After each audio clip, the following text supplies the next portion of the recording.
오늘 할렐루야 찬양대의 찬양을 들으면서 제가 오늘 준비한 설교와 잘 좀 매치가 되는 것 같아서 찬양 듣는 가운데 참 은혜가 되었던 것 같습니다. 세계 3대 스포츠가 있다고 합니다. 하나는 이제 하계 올림픽, 그리고 이제 월드컵, 그리고 또 하나가 F1, 그 포뮬러 1 경기, 자동차 경기가 있다고 합니다. 저도 이제 F1 경기를 좋아해서 이제 보고자 하는데, 문제는 이 F1 경기가 항상 주일에 이제 치러지다 보니까 이제 못 보고, 저는 보통 이제 경기가 다 끝나고 난 뒤에 이제 다시 보기로 이 경기를 보고는 합니다. 그러다 보니까 이제 나타나는 현상 중에 하나가 무엇이냐면은 경기 결과를 다 알고 그 경기를 볼 수밖에 없습니다. 그래서 누가 승리를 했는지, 또 어떤 선수가 순위가 이렇게 매겨졌는지를 다 보고 그 다음에 이 경기를 관람하기 시작합니다.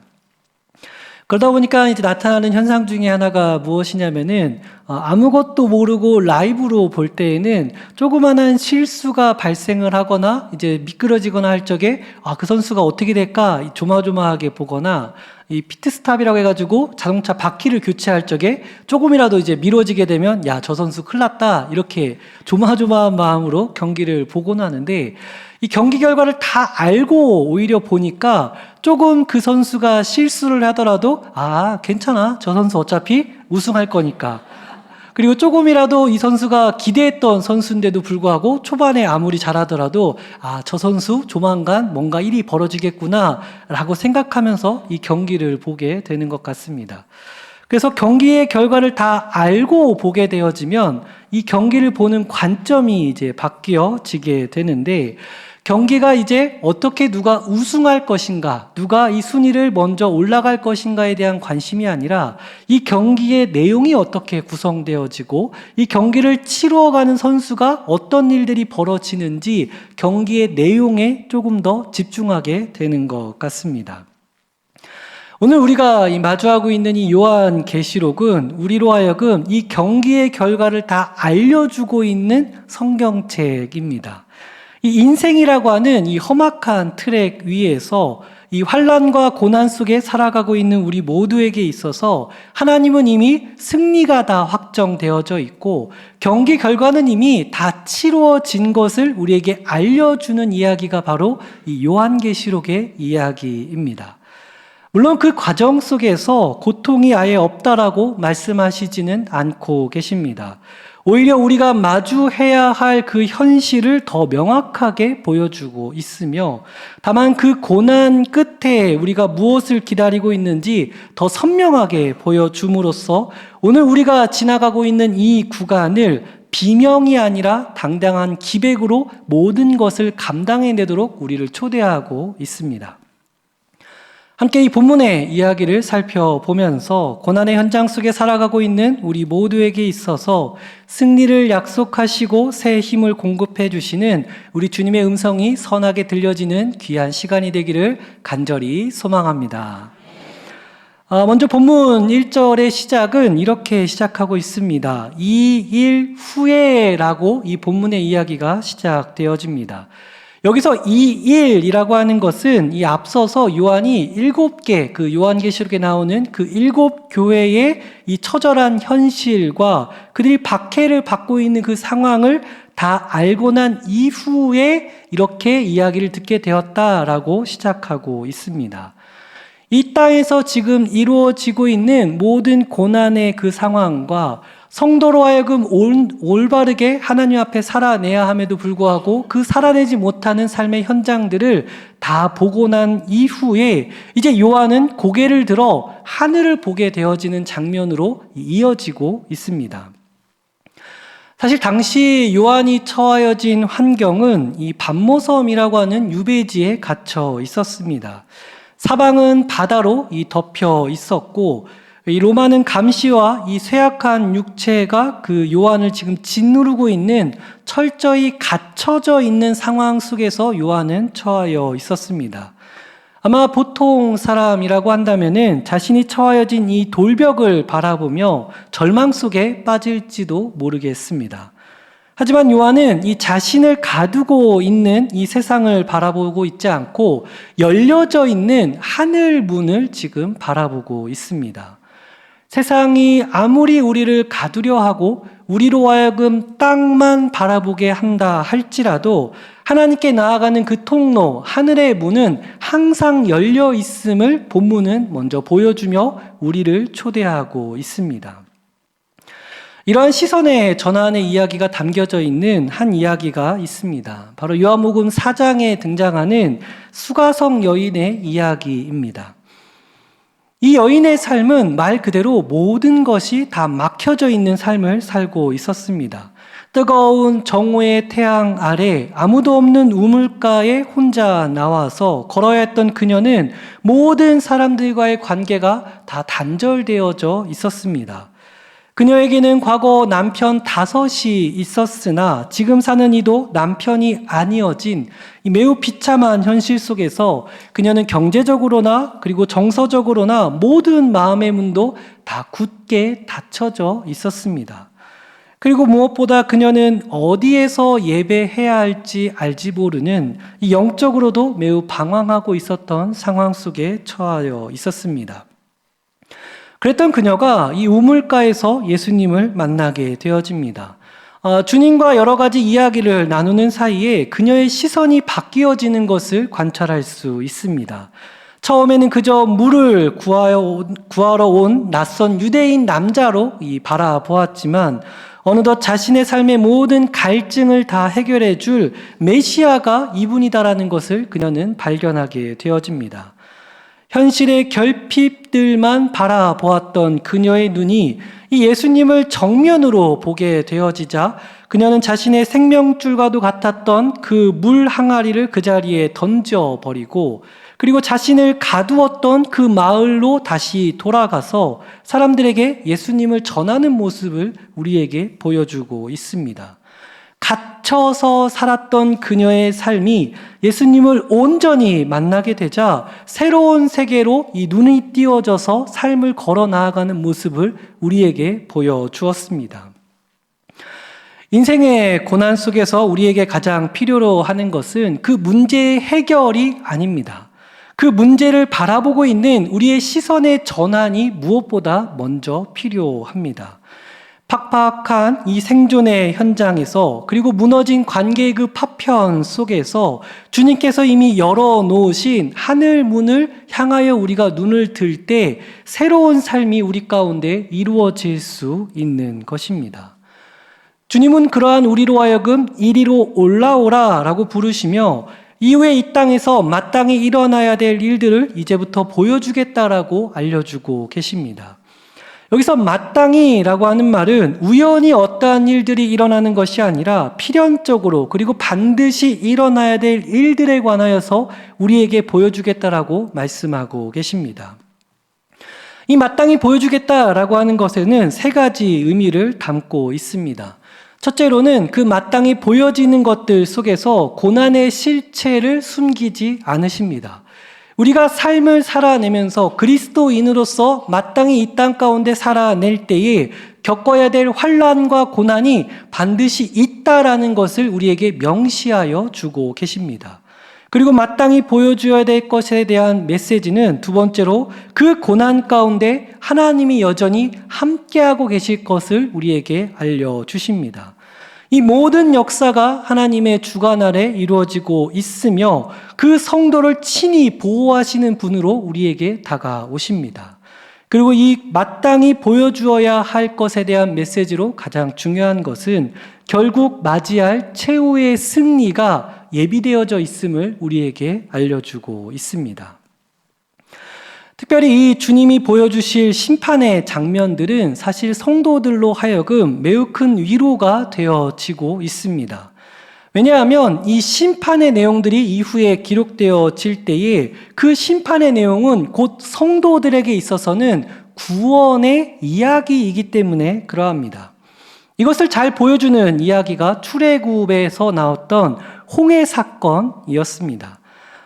뒤쫓아오던 이 이집트 군대의 병거와 마병들에게 있어서 홍해 바다의 사건은 모든 권력이 수장되어지는 끔찍한 심판의 바다였습니다. 하지만 하나님의 백성이었던 이스라엘에게 있어서는 그 바다는 모든 노예 생활을 완전히 끝내고 진정한 자유가 얻어지게 되어지는 구원의 바다로 느껴지게 되는 것입니다. 동일한 사건이 누군가에게는 심판이 되어지는 것이고 그 동일한 사건이 누군가에게는 구원이 되어집니다. 그래서 계시록의 이후에 기록되어지는 사건들은 이 공포와 심판으로 누군가에게는 다가오지만 이 구원받은 우리에게 있어서의 그 모든 그 심판의 내용들은 하나님이 이처럼 강력하게 우리를 구원하신다라고 하는 구원의 메시지가 될 수 있는 것입니다. 그리고 그 구원을 선포하시는 주님의 마음은 이 글들을 읽는 이들로 하여금 이 말씀을 받는 이들이 땅의 현실만 바라볼 것이 아니라 승리를 이루어 가시는 하나님께 집중하기를 원하시는 마음으로 이 글들을 써내려 가고 계십니다. 혹여 우리의 삶 가운데 닫혀있는 현실을 보고 있고 또 그 현실 속에서 마음이 무거워 주저앉아 계신 분이 있지 않는가 생각해 봅니다. 그 문제가 어떠한 문제라 할지라도 우리의 시선이 하늘을 바라볼 수 있기를 간절히 소망합니다. 그리할 때 이전에 우리가 보지 못하였던 새롭고 놀라운 산 소망의 길이 우리 안에 보여질 줄로 믿습니다. 본문은 이 구원의 그 주체가 되시는 예수님에 관하여서 더욱 선명하게 보여주고자 했습니다. 그래서 1절 끝에서 내가 네게 보이리라 라고 말씀을 하시면서 3절에서 그 내가 보여줄 분이 누구인지에 관하여서 매우 구체적으로 나타나고 있습니다. 요한은 그 내가 네게 보이리라 하신 그분을 이 외형적인 생김새를 설명하는 대신 이 찬란하게 빛나는 보석의 광채로 그분을 설명하고자 했던 것으로 보여집니다. 3절에서 먼저 백옥이라고 등장을 하고 있는데 이 백옥은 다이아몬드처럼 매우 투명하고 맑은 빛을 내는 보석입니다. 이것은 하나님의 완벽한 거룩함을 상징적으로 나타내고 있습니다. 이래서 결코 주님이 실수하시는 분이 아니심을 이 백옥을 통하여 드러내고자 했습니다. 그리고 이어서 나오는 홍보석의 그 붉은 빛은 우리를 위해 피 흘리신 예수님의 보혈을 떠올리게 하는 보석입니다. 나를 대신하여 심판을 받으신 그 피 묻은 사랑이 지금도 여전히 우리를 붙들고 계시다라고 하는 모습을 보여주기 위하여 이 홍보석으로 예수님이 나타나고 있습니다. 또한 보좌를 둘러싸고 있는 이 무지개는 에메랄드 빛과 같은 이 초록색 빛을 내고 있는데 이것은 생명과 안식을 상징적으로 나타내고 있습니다. 오늘날 성도가 이 당시의 성도들이 마주하고 있는 현실은 이 핏빛과도 같은 매우 암울한 세계라 할지라도 하나님은 결국 우리 모두를 영원한 생명의 그 쉼터로 이끌어가고 계시는 이 무지개의 언약을 떠올리게끔 만들고 있습니다. 이 로마라고 하는 거대한 제국 속에 이 칼바람이 부는 상황 속에서 당시의 성도들에게 있어서 이러한 보석으로 표현되어져 있는 예수님의 모습은 이들로 하여금 큰 격려가 되어지고 위로가 되어질 수 있었습니다.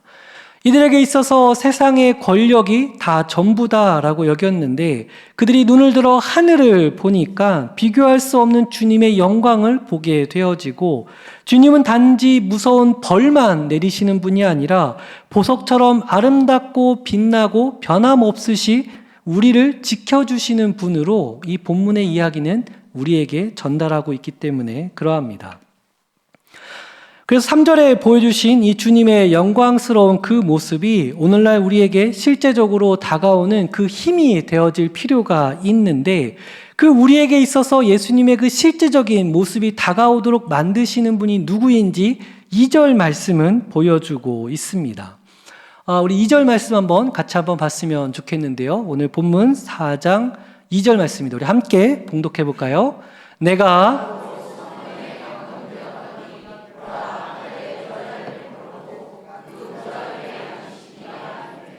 아멘. 오늘 설교에서 제일 중요한 요소가 바로 이 2절입니다. 그래서 1절에서 요한이 눈을 들어 하늘을 보았다라는 것과 그 보신 분이 누구인지 3절을 우리가 살펴봤고, 이 본문 내용 중에 제일 중요한 2절의 말씀을 지금 살펴보고자 합니다. 우리가 주목해야 될 부분 중에 하나는 성령의 사역이 과연 무엇이냐라는 것입니다. 성령께서 친히 지금 요한을 이끌어서 그로 하여금 보게 만들었는데, 그가 본 이가 누구냐면 예수 그리스도입니다. 성령은 우리 모두로 하여금 보좌 위에 계신 예수님을 바라보도록 만들고 계십니다.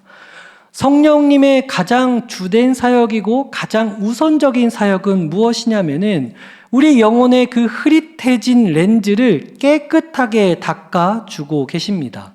그래서 흐릿하게 예수님을 보게 하는 것이 아니라 주님을 선명하고 또렷하게 볼 수 있도록 우리를 이끌어 가시는 분이 바로 성령 하나님이십니다.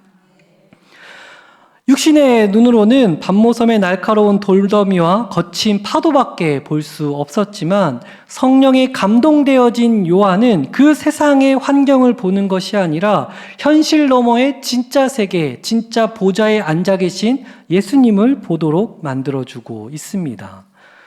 성령에 감동된 요한이 가장 명확하게 본 것은 하늘 보좌와 그 보좌에 앉으신 예수 그리스도를 보고 있습니다.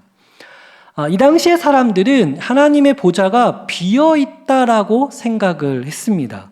왜냐하면 로마 황제가 모든 것을 다 다스리고 있고 믿는 이들을 이렇게 처참하게 죽여나가고 있는데, 정말 하나님이 그 보좌에 앉아 계시고 하나님이 살아 계시다면 과연 이렇게 비참한 일들이 계속해서 이루어질 수 있느냐라고 하는 질문 속에 있었기 때문에 그러합니다. 우리의 삶도 역시나 그러한 것 같습니다. 내 삶이 너무나도 힘들 때에 하나님이 진짜 계신가? 하나님이 진짜 나를 보고 계신가라고 하는 그 질문 속에 빠지는 것과 같습니다. 그러나 성령은 그 진짜 통치하시는 이가 누구이신지에 관하여 명확하게 보여주고 있습니다. 성령께서는 하늘 보좌가 결코 비어있지 않음을 알려주고 계십니다.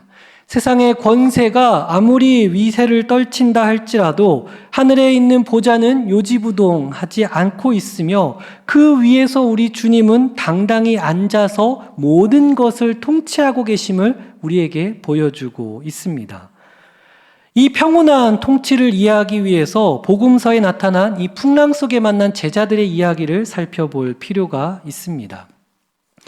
갈릴리 한복판에서 이 제자들은 배를 타고 가다가 광풍을 만나서 이 배가 뒤집어지기 일보 직전에 처하여 있었습니다. 이 물에 배 위에 물이 들이치기 시작하였고, 이 제자들은 이러다 우리가 죽겠구나 하고 하는 그 공포 속에 사로잡혀 있었습니다. 그런데 이 본문의 이야기에서 특이한 점 중에 하나는 예수께서 어디에 계신가를 보여주고 있는데, 배 밑에 있는 고물에서 주무시고 계시는 장면으로 지금 묘사하고 있습니다. 정작 이 환란과 거대한 폭풍 속에서 예수님은 배 밑에서 고이 주무시고 계신 것으로 나타나고 있습니다. 우리가 흔히 이 장면 속에서 이 주님이 우리의 고난을 외면하고 계신 건 아닌가라고 오해할 수도 있습니다. 하지만 주께서 정말 능력이 없으셔서 잠드신 것이 아님을 우리는 생각해야 합니다. 이 본문이 보여주고자 하는 메시지는 무엇이냐면은 주께서 잠드신 것이 아니라 사실 제자들의 마음 속에서 주의 주권이 이처럼 잠들어 있음을 상징적으로 보여주고자 했던 것입니다. 분명히 뱃속에 제자들과 주님은 함께하고 있었습니다. 하지만 제자들은 그 문제 앞에 주님을 찾지 않았습니다. 주님이 잠들어 있는 그 모습은 이처럼 문제 앞에서 주께서 마치 잠들어 있는 사람처럼 대하고 있는 제자들의 마음을 적나라하게 보여주고자 예수님이 지금 잠들어 있는 모습으로 나타나고 있습니다. 우리의 삶도 이러할 때가 있습니다. 나의 삶이 폭풍우 가운데 뒤흔들려 있을 때 우리가 마치 주님이 잠들어 계신 것처럼, 주께서 아무것도 하지 못하는 사람이신 것처럼 그분을 만들어낼 때가 있습니다. 주께서 그 폭풍 가운데 역사하시도록 주님을 중심 위로 세우는 것이 아니라 저 배 밑 한 구석에 잠들어 계신 분으로 우리가 만들고 있다라는 것입니다. 그 모습을 역설적으로 폭풍 속에서 주님이 잠들어 계신 모습으로 이 본문의 이야기가 그려지고 있었던 것입니다. 하지만 이후에 주께서 일어나서 배 위에 서셨을 때의 상황이 완전히 바뀌어집니다. 거친 파도가 잠잠해졌고 모든 문제가 주 앞에서 평온해졌습니다. 오늘 본문에서에 나오는 주님의 모습은 이처럼 보좌에 앉으셔서 당당히 모든 것을 다스리시는 모습으로 등장하고 계십니다. 이 앉아 계심은 매우 평화롭고 당당한 통치자의 모습으로 우리에게 보여주고 있습니다. 우리 주님은 세상의 소란 가운데 당황하며 요동하시는 분이 아니십니다. 모든 상황을 완벽하게 장악하신 채 여유롭게 통치하시는 분이 바로 우리 주님이십니다. 주님께서 보좌 위에 평온하게 앉아 계시다라고 하는 것은 이미 모든 상황의 결말이 그분 손안에 있다라는 것을 이야기하기도 합니다. 우리는 이 성령의 도우심 속에서 이 보좌에 앉아 계신 주님을 발견할 수 있습니다. 성령께서 가장 우선적으로 여기시는 사역이 바로 이 위풍당당하신 예수님을 바라보도록 만들기 때문에 그러합니다. 그리고 그 사역 속에서 우리가 예수를 온전히 바라볼 때에 비로소 우리의 인생의 폭풍우가 잠잠해질 수 있는 것입니다. 폭풍 그 자체가 사라진 것이 아니라 그 폭풍보다 더 큰 통치자이신 예수님을 발견하게 만드시기 때문에 그러합니다. 보좌 위에 앉아 계신 그 예수님의 평안이 오늘 우리의 모든 삶 가운데 이루어지기를 간절히 소망합니다. 할렐루야 찬양대회 아멘. 너무 감사합니다. 제 큰 힘이 되고 있어요. 요즘 국제 정세가 많이 혼란스럽습니다. 그에 따라 출렁이는 이 경제 상황을 바라보면서 우리의 심령도 요동치고 있지 않는가 생각합니다. 제가 지난주에 이제 주유소에 들어갔을 때 이제 깜짝 놀랐었는데, 며칠 전부터 이렇게 언론상에서 또 이렇게 TV에서 미사일이 날아다니고 또 누가 죽었고 나라와 나라 사이에 긴장감이 고조되고 어마어마한 일들이 벌어졌다라고 했을 적에는 그냥 먼 나라의 이야기로만 제게 느껴졌습니다. 그런데 주유소에 들어가서 주유건을 뽑고 주유하는 순간, 이 전쟁이 내 전쟁이구나. 이게 남 일이 아니구나 라는 것을 비로소 이 피부로 느끼게 되었습니다. 누군가 이야기하기를 국제 정세가 지난 반세기 동안 이례적으로 조용했을 뿐이지 원래 역사적으로 국제 정세는 늘 긴장감 속에 있었습니다. 실제로 생각해보면 우리가 과거 1990년대까지만 생각해보더라도 냉전 시대 속에서 우리는 삶을 살아왔습니다.